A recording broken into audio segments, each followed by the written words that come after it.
संत रामपाल जी के परिवार की, उनके बेटे की बुद्धि ऑफ है, लेकिन संगत समझ जाएगी कि हमारे गुरुदेव भगवान कितने नाराज हैं, कितने दुखी हैं अपने परिवार की इस तरह की घटिया हरकतों के चलते, इन सतलोक आश्रम वालों की इस प्रकार की मनमानियों के चलते, इनके ढोंग और पाखंड के चलते गुरुदेव भगवान किस कदर नाराज हैं। जब गुरुदेव जवाब देंगे तो आप लोगों को समझ में आ जाएगा। देखिए आगे। यह घटना खास इसलिए है क्योंकि पहली बार किसी धर्मगुरु ने जाट महासभा को दान देने की घोषणा की है। अब भाई और बहनों, मैं आपको एक छोटा सा सत्संग सुनाऊंगा गुरुदेव का, केवल 1 मिनट का छोटा सा सत्संग, 1 मिनट का। ये जो दान दिया गया है 70-80 लाख रुपया या 1 करोड़ रुपया, जो पूरा फ्लोर बनवाने में लगेगा। अब गुरुदेव भगवान दान के विषय में क्या कह रहे हैं? यहां गुरुदेव भंडारे का जिक्र कर रहे हैं कि भक्तों ने, केवल भक्तों को ही भंडारा करवाना चाहिए, क्योंकि आप और हम लोग पूर्ण संत के शिष्य हैं। भगत यदि भगत का भंडारा खाएगा, उसके पुण्य बनेंगे, उनके पैसों का सदुपयोग होगा। और गुरुदेव कह रहे हैं यदि नकली संतों को और भगतों को भंडारा करवाओगे तो आपको कुछ नहीं मिलेगा। उन नकली संतों को, नकली भक्तों को भंडारा करवाने का मतलब है गधे को बिनोले खिलाना, गधे को गाय वाली खुराक खिलाना। गधे की श्रेणी में लिया है सतगुरु रामपाल जी ने अपने भक्तों के अलावा सभी को, जो लोग आन उपासना करते हैं, देवी देवताओं की जो पूजा करते हैं, उनको गधे की श्रेणी में लिया है। और ये जाट महासभा को जो दान किया जा रहा है, 1 फ्लोर, भले ये बनाओ चाहे ठेके में दो, लेकिन पैसे तो लगेंगे ना। पैसे किसके? भक्तों के। तो 1 करोड़ रुपया भक्तों का दान हो गया। अब भाई और बहनों, जाट समाज के लोग कौन से भगत हैं? अरे वो जाट महासभा के लोग कौन से संत रामपाल जी के शिष्य हैं, संत रामपाल जी के भगत हैं? अगर वो संत रामपाल जी के शिष्य होते तो फिर उनका भी समाज भगत समाज हो जाता, फिर वो अलग से जाट समाज के लिए धर्मशाला नहीं बनवाते। लेकिन उनका तो अपना अलग जाट समाज है, तो वो तो आन उपासना करते हैं सब। वो तो नकली साधु संतों की शरण में है, क्योंकि संत रामपाल जी के अलावा धरती पे दूसरा कोई परम संत नहीं है। तो इनके अलावा जो भी कोई भक्ति कर रहा है, जिस भी संत की कर रहा है, वो तो नकली है। उनका गुरु भी नकली और भक्ति करने वाले वो लोग भी नकली। तो गुरुदेव ने तो कहा कि नकली लोगों को दान करना, भंडारे करवाना, गधे को बिनोले खिलाने के समान है। तो ये जो जाट महासभा को 1 करोड़ रुपया दिया जाएगा, फ्लोर बनवाया जाएगा, ये क्या है फिर? वो कौन से असली भगत हैं? अरे वो भी तो नकली भगत हैं, नकली साधु संत हैं। तो कहां दान कर रहे हो तुम? किसको बिनोले खिला रहे हो? ये तुम्हारे बाप का सत्संग है। लेकिन दुख इस बात का है कि तुम सत्संग सुनते नहीं हो और इस दान का दुरुपयोग कर रहे हो, भगत समाज के कर्म फुड़वा रहे हो। क्या कह रहे हैं सतगुरु रामपाल जी? ध्यान से सुनिए। क्षेत्र पात्र कोई जोरी च जगदीश, खेत गदेरा खा गया कर काम धेनो की रीश। ये नकली संत जैसे काम धेनो यानी गाय ने बढ़िया आहार खिलावांगे, बनोले दाना और अच्छी खुराक, तो गजब का दूध देगी। और गधी न खुआवांगे, गधे ने के देगा? तो नकली संत तो गधे समान है, उनको खुआने का कोई फायदा नहीं। और असली संत काम देनु, शाम न खुआओगे, अगले दिन बाल्टी में फर्क पड़ जाएगा, ज्यादा दूध देती है। वहीं जाट महासभा के सदस्यों ने कहा कि संत रामपाल के बेटे की ओर से किया गया यह कदम नई उम्मीद और समर्पण का परिचायक है। इस दान से महासभा को जाट भवन के निर्माण में महत्वपूर्ण मदद मिलेगी। बहुत बढ़िया जी काम हो रहा है ये, बहुत। ये व्यक्ति है गांव धनाने का सरपंच, जो कि संत रामपाल जी से नाम उपदेश ले चुका है, संत रामपाल जी का शिष्य बन गया है, लेकिन कुसंगति कर रहा है सतलोक आश्रमों की, कुसंगति कर रहा है संत रामपाल जी के बड़े बेटे वीरेंद्र पाल की। तो वो ज्ञान तो हो नहीं सकता, वो बुद्धि तो आ नहीं सकती। तो ये क्या कह रहा है कि जी हम अपने गुरुजी की आज्ञा के बिना कोई भी कदम नहीं उठाते। अब ये गुरुजी के आज्ञाकारी भगत बन गए, एक नंबर के आज्ञाकारी। कहते हैं हम जो भी काम करते हैं पहले गुरुजी से प्रार्थना करते हैं, गुरुजी की आज्ञा लेते हैं, उनका आदेश लेते हैं। और जब हमने गुरुजी के पास में प्रार्थना लगाई हिसार जेल में, तो गुरुजी ने क्या जवाब दिया? ये कह रहा है कि गुरुजी ने कहा कि जो थारा मन में आवे वह कर दो। गुरुदेव ने दुखी होते हुए क्या कहा? इसके मुख से आपको शब्द सुनाऊंगा, अपनी तरफ से एक शब्द नहीं बोलूंगा मैं। इसने कहा कि गुरुदेव ने कहा कि जो थारा मन में आवे कर दो। यानी जैसे बेटा बेटी बार बार यदि गलतियां करें तो अंत में उनके माता पिता दुखी होकर कह देते हैं कि जो थारे मन में आओ वो करो, बाढ़ में जाओ, कुएं में पड़ो, जो थारे मन में आओ वह करो।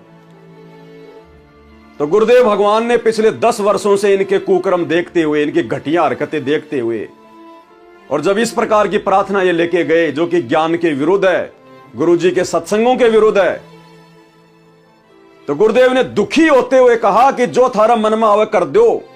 इसका मतलब क्या हुआ कि मेरे से पूछने की आवश्यकता नहीं है, तुम मेरी बात तो मानते हो नहीं, मेरे सत्संग तो तुम सुनते नहीं हो, जो मैंने बताया वो तो तुम फॉलो करते नहीं हो, तो मेरे से भी क्यों पूछते हो आके?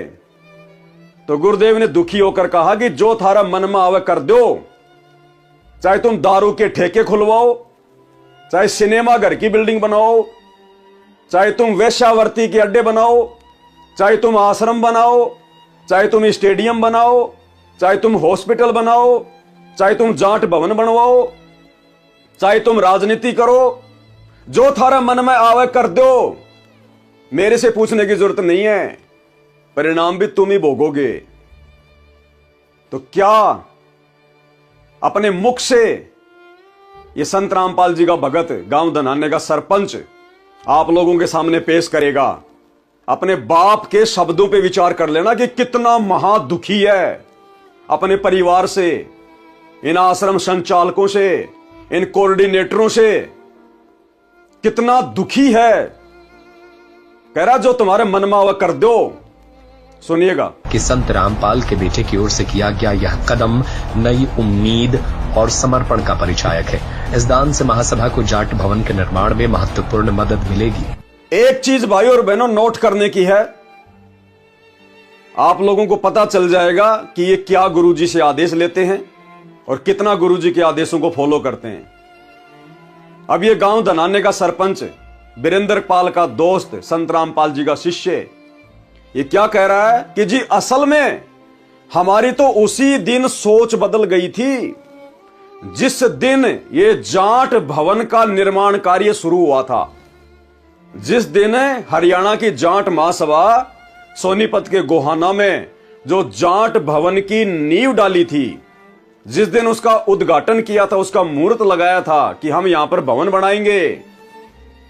अब सोचिए वो कब की बात होगी, क्योंकि उसके 3 फ्लोर कंप्लीट हो चुके हैं, 4थे फ्लोर का काम चल रहा है और बहुत लंबा चौड़ा बन रहा है। तो कम से कम भाई और बहनों 1 साल तो मान के चलो, इतना टाइम तो लगता ही है ना। यह कह रहा है कि जिस दिन उस भवन की नींव पड़ी थी, फाउंडेशन भरी गई थी 1 साल पहले, उसी दिन हमारी सोच बदल गई थी कि हम भी इसमें कुछ सहयोग करेंगे। 1 साल पहले इन्होंने पूरा मानस बना रखा था, पूरी योजना बना रखी थी कि हम भी जाट भवन के निर्माण में सतलोक आश्रम की तरफ से अपना सहयोग करेंगे। फिर ये ड्रामेबाजी क्यों करते हैं? गुरुजी का आदेश बता के, गुरुजी का नाम लेके। अरे फिर क्या प्रार्थना करने गए तुम गुरुजी से? तुमने तो 1 साल पहले सोच लिया था कि जिस दिन उसकी नींव डाली जा रही थी, हमने तो उसी दिन सोच लिया था कि हम भी उसमें कोई सहयोग करेंगे। फिर भला 2 दिन पहले तुम क्यों संत रामपाल जी से आज्ञा लेने गए भाई? क्यों फॉर्मेलिटी कर रहे हो? मानुस मान रहे हो क्या? अरे गांव धनाने का जाट मान रहे हो क्या संत रामपाल जी को? ये सबका बाप है, आने वाले समय में फाड़ के रख देगा। ये हिसार जेल में बैठा बैठा यही देख रहा है कि मेरे हैं कितने, मेरे ज्ञान पर कितने टिके हुए हैं, काल की गोद में बैठ के कुकर्म कौन कर रहा है, आने वाले समय में लेने के देने पड़ जाएंगे। जैसा बीज बोया है, जब उसका फल काटने का समय आएगा। तो इस भाई के शब्द सुनना कि जी असल में जिस दिन इसकी नींव पड़ी थी 1 साल पहले, हमने तो उसी दिन सोच लिया था कि हम भी इसमें कोई सहयोग करेंगे। यानी संत रामपाल जी से तो ये लोग कह रहे कि हम अब जाके पूछ के आए 2 दिन पहले, और 1 साल पहले इन्होंने अपना पूरा प्लानिंग बना रखी थी। तो गुरुजी तो केवल फॉर्मेलिटी है, फॉर्मेलिटी, केवल संगत को भ्रमित करने के लिए कि गुरुजी का आदेश, गुरुजी का आदेश। अरे गुरु का आदेश वो नहीं होता कि तुम जाकर गुरुजी के आगे प्रार्थना लगाओ और गुरु फिर तुम्हें आज्ञा दे, वो आदेश नहीं होता। आदेश उसको कहते हैं गुरु सामने से अपनी मर्जी से तुम्हें आदेश दे कि बच्चों जाट भवन का 1 फ्लोर पूरा बना दो, ये मेरी आज्ञा है, उसको कहते हैं आदेश। और हाथ जोड़ जोड़ के इस परीक्षा के समय में अपनी मूर्खता दिखाना, वो आदेश नहीं होता। और ऐसा घटिया आदेश संत रामपाल जी कभी नहीं देंगे। ना कभी उन्होंने अपने 30 साल के इतिहास में कोई भवन बनवाया, ना किसी का कोई मकान उन्होंने बनवाया। अपने दम पे बनाओ, भक्ति करनी है तो भक्ति करने वाले को तो परमात्मा कहते हैं 1 कमरा बतेरा। अरे 1 कमरा बहुत है जिसको भक्ति करनी है। धर्मशाला क्यों बनाई जाती है? बकवादों के लिए, राजनीतिक मीटिंग करने के लिए, ब्याह शादियां करने के लिए। वो हमारे मार्ग में है ही नहीं। तो ये कोई आदेश नहीं है संत रामपाल जी का, ये तो भक्तों के कर्म फोड़ने के लिए जबरदस्ती उनसे प्रार्थना की जा रही है, जबरदस्ती प्रार्थना। तो क्या कह रहा है ये भाई कि जिस दिन उस जाट भवन की नींव पड़ी थी, हमने तो उसी दिन सोच लिया था कि सहयोग करना है। ध्यान से सुनिए इनके शब्द। बहुत बढ़िया जी काम हो रहा है जी। बहुत सच्ची पूछो तो हमने जिस दिन नीम टकी ने उसी दिन हमारी सोच बदल गई थी, हम भी कुछ सहयोग कराएंगे जी। तो हमारी एक कमेटी बनी हुई है जी वहाँ आश्रम के अंदर जी। तो हमने गुरुजी से प्रार्थना करी। हम कोई भी काम करते हैं तो गुरुजी से प्रार्थना करके करते हैं। ठीक है। गुरुजी ने आदेश दिया भी जो तारा मन में वो कर दो। गुरुजी ने आदेश दिया भी जो तारा मन में वो कर दो। गुरुजी ने आदेश दिया भी जो तारा मन में वो कर दो। गुरुजी ने आदेश दिया भी जो तारा मन में वो कर दो। गुरुदेव ने क्या आदेश दिया कि जो थारा मन में है वह कर दो, मेरे से पूछने की जरूरत नहीं है। इस प्रकार के शब्द कौन बोलेगा? एक दुखी बाप, एक दुखी गुरु अपने शिष्यों की मनमानी हरकतों से, अपने शिष्यों के द्वारा किए जा रहे मनमाने आचरण से, कि जो थारा मन में है कर दो। इसका मतलब गुरुजी का कोई आदेश नहीं है। गुरुजी ने अपनी तरफ से कोई आदेश नहीं दिया। जब गुरु ने इनके ऊपर छोड़ दिया कि जो थारा मन में है कर दो, अगर तुम शराब का ठेका खोलोगे तो भी मेरी तरफ से कोई ऑब्जेक्शन नहीं है। जो थारा मन में है कर दो, आदेश हो गया। अगर तुमने रंडी खाना खुलवाना है तो खोल दो, जो थारे मन में है कर दो। अगर तुमने बियर की फैक्ट्री खुलवानी है तो खोल दो, जो थारे मन में है कर दो।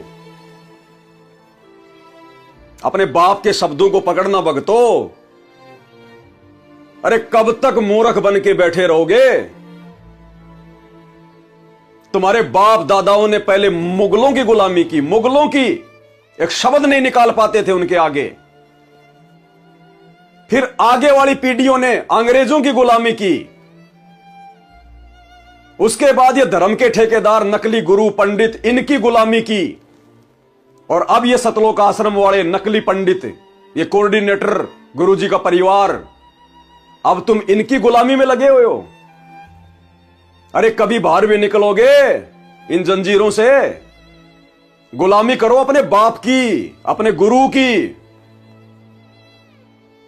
जिन्होंने तुम्हें भक्ति दी है, जो पल पल तुम्हारी रक्षा करेगा अगर मर्यादा में रहोगे तो।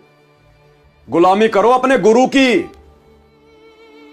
गुलामी करो गुरु के ज्ञान की। ये गुरु के परिवार की गुलामी करके नरक में जाओगे, नरक में। सुना आपने क्या जवाब दिया गुरुदेव ने? जो थारे मन में है कर दो। कौन बोलेगा ये शब्द?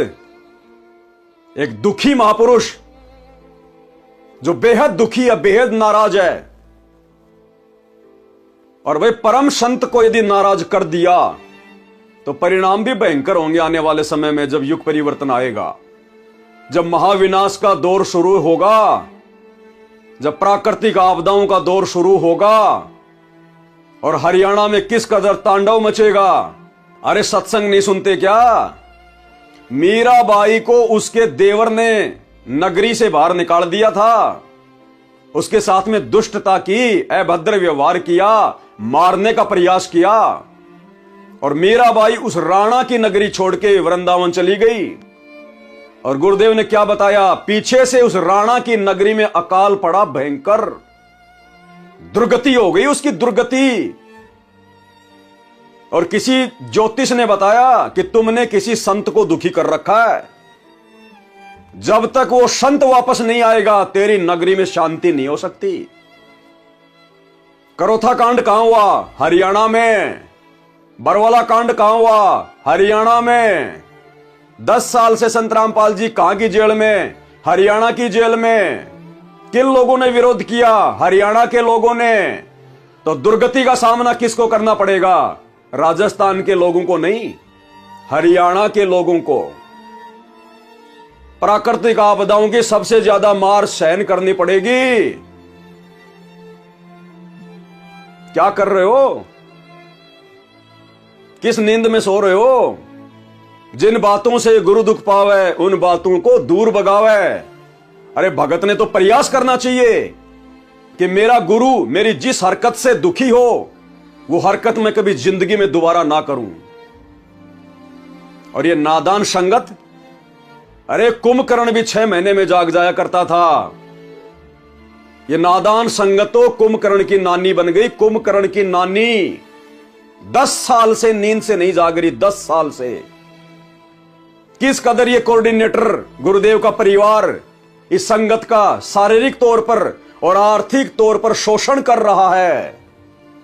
इन आश्रमों में इन भक्तों की एक मजदूर से ज्यादा कोई हैसियत नहीं, कोई औकात नहीं है। तुम भक्तों के ज्योति पाठ और दान के पैसों के ऊपर ये लोग हराम के टूक तोड़ रहे हैं, समाज में अपना नाम रोशन कर रहे हैं, तुम्हारे दान का दुरुपयोग कर रहे हैं।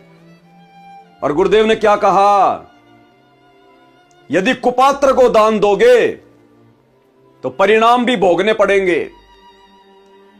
और सतगुरु के अलावा धरती पर कोई सुपात्र नहीं है जिसको दान दिया जा सके, जिसको ज्योति पाठ और दान का पैसा दिया जा सके। धरती पर कोई सुपात्र नहीं है। और तुम इन आश्रमों में किन को पैसा दे रहे हो? कुपात्रों को।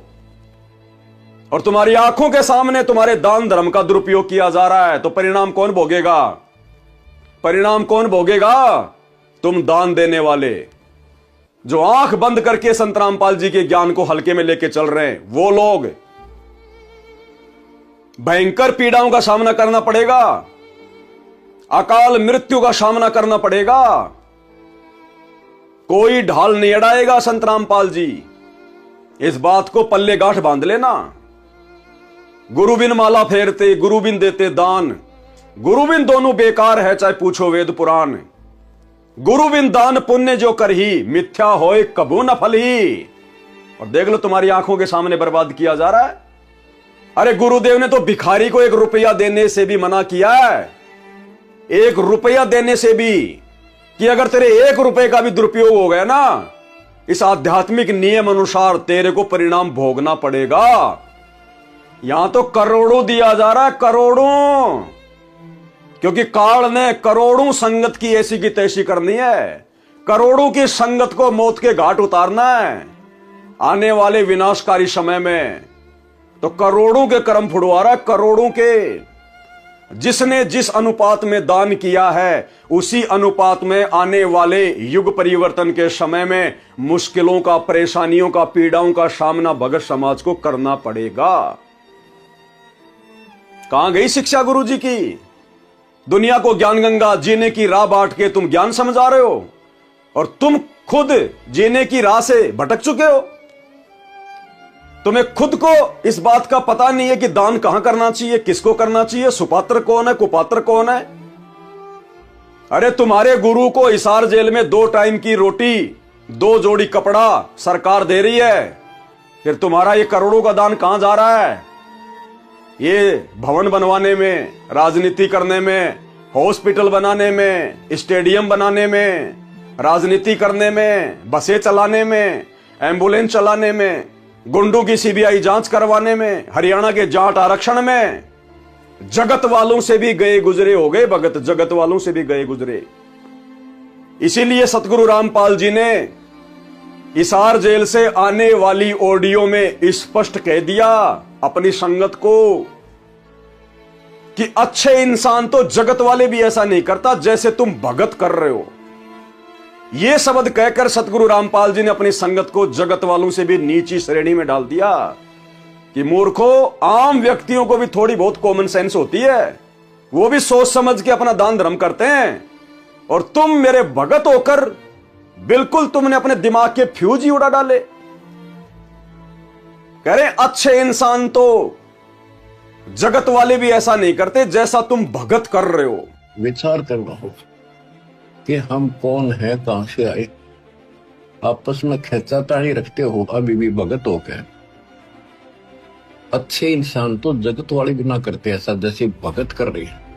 अच्छे इंसान तो जगत वाले भी ना करते ऐसा जैसे भगत कर रही है। अच्छे इंसान तो जगत वाले भी ना करते ऐसा जैसे भगत कर रही है। किसी को छोटी सी सेवा दे देते, कोऑर्डिनेटर बना दिया, वो ने सोचा मैं खुदा बन गया। और इतना शिक्षा तो पड़े, मजदूर बनो सीखो, मजदूर। और कई देखा है कि कोऑर्डिनेटर या जिसकी जो भी व्यवस्था लगाई जाए तो व्यवहार भी ठीक नहीं करते, धमकान लग जाते, फुरकान लग जाते। और कुछ ऐसी भी शिकायतें आई हैं जो बहन बेटियों के साथ गलत मैसेज भी डालते हैं। तो वो दुष्ट लोग ना तो कोऑर्डिनेटर के योग्य है ना वो भगत के योग्य। और कुछ ऐसी भी शिकायतें आई हैं जो बहन बेटियों के साथ गलत मैसेज भी डालते हैं। तो वो दुष्ट लोग ना तो कोऑर्डिनेटर के योग्य है ना वो भगत के योग्य। और कुछ ऐसी भी शिकायतें आई हैं जो बहन बेटियों के साथ गलत मैसेज भी डालते हैं। तो वो दुष्ट लोग ना तो कोऑर्डिनेटर के योग्य है ना वो भगत के योग्य। तो ऐसा तो संगत माई कुसंगत उपजेगी, और ऐसी कुसंगत होगी फिर हम रखेंगे नहीं उसको खेत में। किसान उस कुबाड़ को पाड़ कर खेत से बाहर फेंक देता है, तो उसको आप मिशन से निकाल दिया जाया करेगा। सुधर जाओ, एक के नहीं सुनी जाया करती थी। सामूहिक शिक्षा दी जाती है, अमल कर लो इन पे। कर्म बतेरे फोड़ लिए, इस ज्ञान का असर क्या हुआ? थोड़ा सा सुख होते फिर पक्के एजेंट काल के बन जाते, बकवाद वही करनी, भगवान से दूर हो जाना। थोड़ा सा सुख होते फिर पक्के एजेंट काल के बन जाते, बकवाद वही करनी, भगवान से दूर हो जाना। थोड़ा सा सुख होते फिर पक्के एजेंट काल के बन जाते, बकवाद वही करनी, भगवान से दूर हो जाना। तो आम समाज से भी गिरा हुआ सतगुरु रामपाल जी ने अपने भक्तों को बता दिया। अरे कौन से दिन आंखें खोलोगे? हड्डियां टूटने के बाद, दुर्गति होने के बाद। ये परमेश्वर धरती पर है, हमारे मोक्ष के लिए आया है। इस ज्ञान को हल्के में मत लो। जो रजा इन्होंने ये नाम दीक्षा देके, भक्ति देके आप और हमारे ऊपर कर दी है, ये यहां के किसी बड़े से बड़े व्यक्ति के ऊपर नहीं है, और तुम हल्के में ले रहे हो। ऋषि मुनि साधु संत महात्मा लाखों वर्ष तपस्या करके शरीर गला गए, लेकिन उस परमेश्वर ने छाया के दर्शन भी नहीं दिए, छाया के दर्शन भी। और आज साक्षात तुम्हारे सामने आके खड़ा हो गया, तुम्हारा सतगुरु बन के खड़ा हो गया, और तुम हल्के में ले रहे हो। तो क्या कहा गुरुदेव भगवान ने? जब इन्होंने ऐसी घटिया प्रार्थना लगाई जो गुरुजी के सत्संगों से कहीं मेल नहीं खाती, तो गुरुदेव ने दुखी होकर कहा कि जो थारा मन में है कर दो। बे बार बार मेरे को दुखी करने की जरूरत नहीं है, मेरे से पूछने की जरूरत नहीं है, मेरी तो तुम मानते कहां हो। जो तुम्हारे मन में आवे कर दो। ध्यान से सुन लो थोड़ा सा। किया गया यह कदम नई उम्मीद और समर्पण का परिचायक है। इस दान से महासभा को जाट भवन के निर्माण में महत्वपूर्ण मदद मिलेगी। बहुत बढ़िया जी काम हो रहा है। ये बहुत सच्ची पूछो तो हमने जिस दिन नीम टकी न उसी दिन हमारी सोच बदल गई थी, और हम भी कुछ सहयोग कराएंगे जी। तो हमारी एक कमेटी बनी हुई है जी वहाँ आश्रम के अंदर जी। तो हमने गुरु जी से प्रार्थना करी, हम कोई भी काम करते हैं तो गुरु जी से प्रार्थना करके करते हैं। ठीक है। गुरु जी ने आदेश दिया भी जो तारे मन में वो कर दो। के गुरुजी ने आदेश दिया भी जो तारा मन में वो कर दो के गुरुजी ने आदेश दिया भी जो तारा मन में वो कर दो के गुरुजी ने आदेश दिया भी जो तारा मन में वो कर दो। तो क्या मन में आई है देख के? आप ही बताइए। भला एक बिल्डिंग बनाया उनकी, अच्छा फ्लोर एक बना दो जी, और ऐसी मटेरियल डालते हैं जी हम जी। आप कभी आश्रम में आगे देखिए धनाना धाम में, अच्छा तो बहुत ही मजबूत, हर चीज एक नंबर की। अच्छा 2 नंबर की चीज हमारे पास नहीं मिलेगी, खाने में भी नहीं मिलेगी। एक तो ये तो मटेरियल है जी। मटेरियल है। तो हमारी एक सोच है आगामी से ऊपरली बिल्डिंग को हमारे गुरुजी के आदेश से हम इसको बनवाने के लिए आए। तो जाट महासभा जो काम कर रही है उससे प्रभावित होके आप ये बात हाँ कह जी, रहे हैं ना? बिल्कुल प्रभावित होके हाँ। हमने तो बड़ी खुशी हुई है। जो जाट महासभा काम कर रही है, अपने समाज के लिए बिल्डिंग बना रही है, ब्याह शादी के लिए, बच्चों के जन्मदिन के लिए, राजनीतिक पार्टियों के लिए, वहां बैठकर हुक्का पीने के लिए, तो इंटरव्यू लेने वाला कह रहा है क्या जाट महासभा से प्रभावित होकर आपने निर्णय लिया है? तो ये क्या कह रहा भगत कि हां हमने जाट महासभा से प्रभावित होकर निर्णय लिया है। अरे क्या प्रभावित हो गए तुम जाट महासभा से? अरे भगतकार जगत का तो 36 का आंकड़ा है। उन जाट महासभा के लोगों की भक्ति, उनका भगवान, उनके नियम, उनकी मर्यादा, और तुम भक्तों के नियम मर्यादा, तुम्हारा भगवान, तुम्हारी भक्ति, रात दिन का अंतर है। ना तुम लोग ब्याह शादी में कोई बैंड बजाते, ना कोई डीजे बजाते, ना तुम अपने बच्चों का जन्मदिन मनाते, ना तुम ब्याह शादी में इस प्रकार से कोई दहेज लेते, ना कोई देते, ना तुम लोग कोई राजनीतिक मीटिंग करते। और ये सारे के सारा काम जाट समाज के लोग करते हैं। तो तुम जाट समाज के लोगों की कौन सी बातों से प्रभावित हुए, जरा एक आधा बता। कह रहा कि हां जाट समाज के लोगों से प्रभावित होकर, उनके कार्यों से प्रभावित होकर हमने ये निर्णय लिया है। अरे कौन से कार्य से प्रभावित हो गया भाई? अपने गुरु के तो एक भी सत्संग से तू प्रभावित नहीं हुआ, अपने गुरु की तो एक भी मर्यादा तुम निभा नहीं पा रहे, और जाट समाज के लोगों से तुम प्रभावित हो गए। जब जाट समाज के लोगों से प्रभावित हो चुके हो, तो संत रामपाल जी से फिर क्यों गए थे जेल में आदेश लेने के लिए? प्रभावित तो तुम पहले हो गए थे, मर्यादा तो तुम्हारी पहले टूट ली। तो भाई और बहनों, टोटल काल प्रेरणा से सारा काम हो रहा है, टोटल काल प्रेरणा से। अगर निकल सकते हो समय रहते इन सतलोक आश्रमों से, अपना नाता तोड़ सकते हो तो तोड़ लेना। और जिस प्रकार हम साध संगति से जुड़े हुए सत्सेवक भाई बहन अपने घर को आश्रम बनाकर, अपने गुरु को भगवान मानकर और ज्ञान को आधार बनाकर भक्ति कर रहे हैं, अगर आने वाले विनाशकारी समय में बचना है, अपनी और अपने परिवार की दुर्गति करवाने से बचना है, तो साध संगति से जुड़ जाओ, साध संगति के वीडियो देखो, इन कुपात्रों से, इन काल के एजेंटों से, सतलोक आश्रम वालों से, गुरुदेव के कलयुगी परिवार से अपने रिश्ते समाप्त कर दो, कनेक्शन काट दो। अन्यथा ये तुम्हें धोबी का कुत्ता बना के छोड़ेंगे, धोबी का कुत्ता। ना घर के रहोगे, ना घाट के रहोगे, आने वाले समय में ये हालत कर देंगे तुम्हारी। अपने बाप के मिशन को समझो। क्यों पिछले 30 वर्षों से इस गंदे लोक में अकल्पनीय संघर्ष कर रहा? किसके लिए?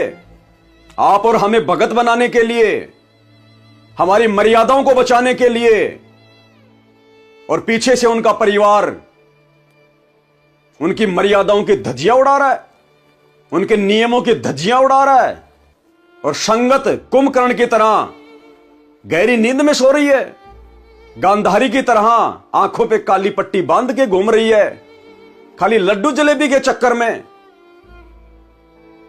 बहुत भयंकर तरीके से पछताना पड़ेगा आने वाले समय में, बहुत भयंकर तरीके से। उस विनाशकारी समय में, युग परिवर्तन के समय में बच नहीं पाओगे। जैसे कोरोना के समय तुम भक्तों की कैसी दुर्गति हुई, सैकड़ों की संख्या में भगत हॉस्पिटलों में मरे ऑक्सीजन के अभाव में, कोरोना में, सारनामी सतनामी।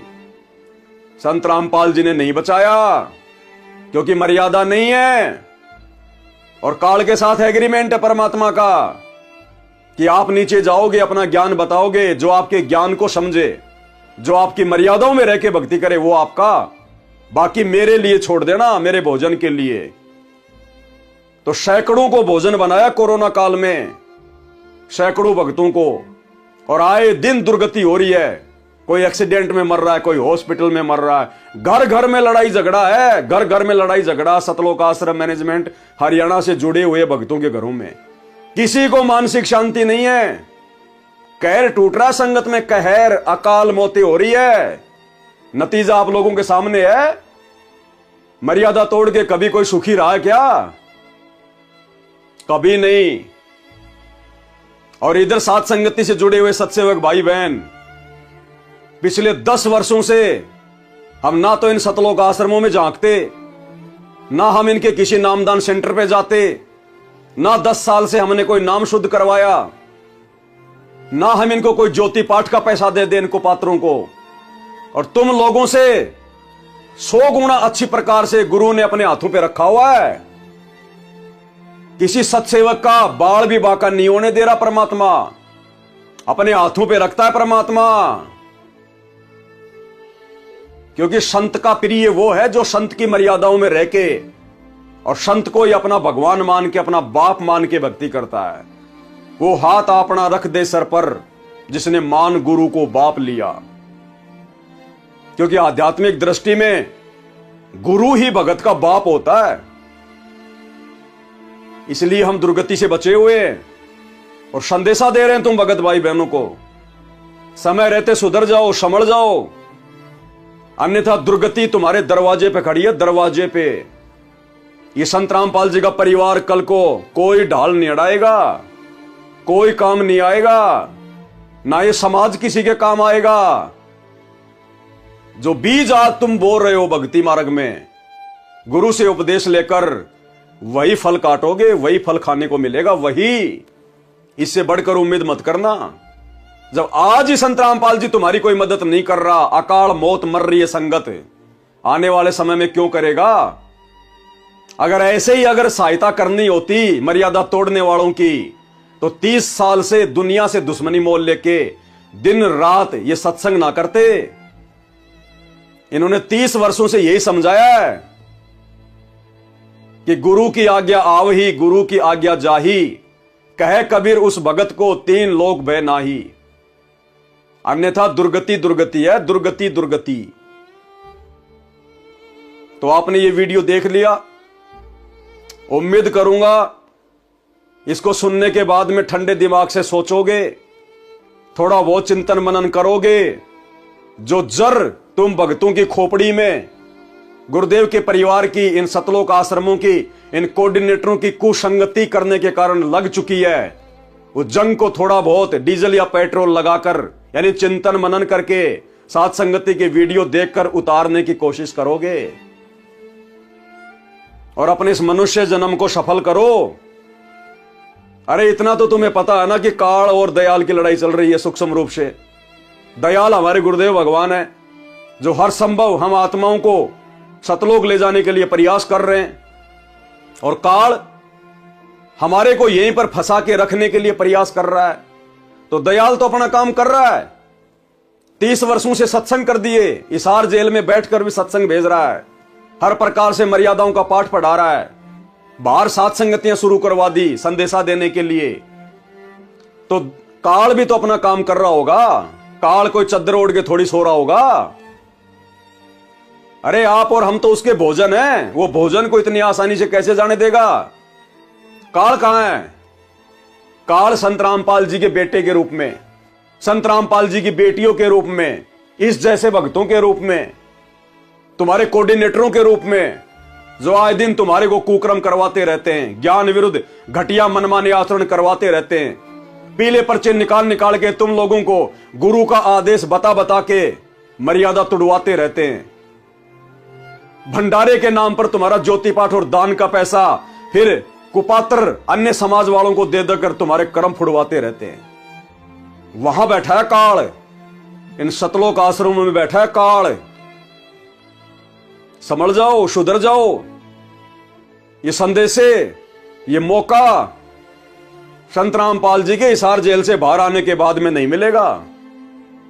उसके बाद तुम कितने बड़े भगत बनने का प्रयास कर लेना, तुम कितना ही साथ संगति से जुड़ने का प्रयास कर लेना, वो समय, वो मौका जो गुरुदेव वर्तमान में दे रहे हैं, अपने हिसार जेल से बाहर आने के बाद वो मौका समाप्त हो जाएगा, फिर तो दुर्गतियां ही दुर्गतियां हैं। तो भाई संभलना ना संभलना ये आप भक्तों के बुद्धि विवेक के ऊपर है। बताने में समझाने में ना तो परमात्मा ने कोई कमी छोड़ी सत्संग करके, और पिछले 8-10 वर्षों से हजारों की संख्या में साथ संगति की वीडियो बन चुके हैं। अब भी नहीं संभलोगे, संभल भी नहीं पाओगे, फिर सतगुरु विमुखा युग युग रोवे, सतगुरु विमुखा युग युग रोवे, वो हालत होगी फिर तुम्हारी।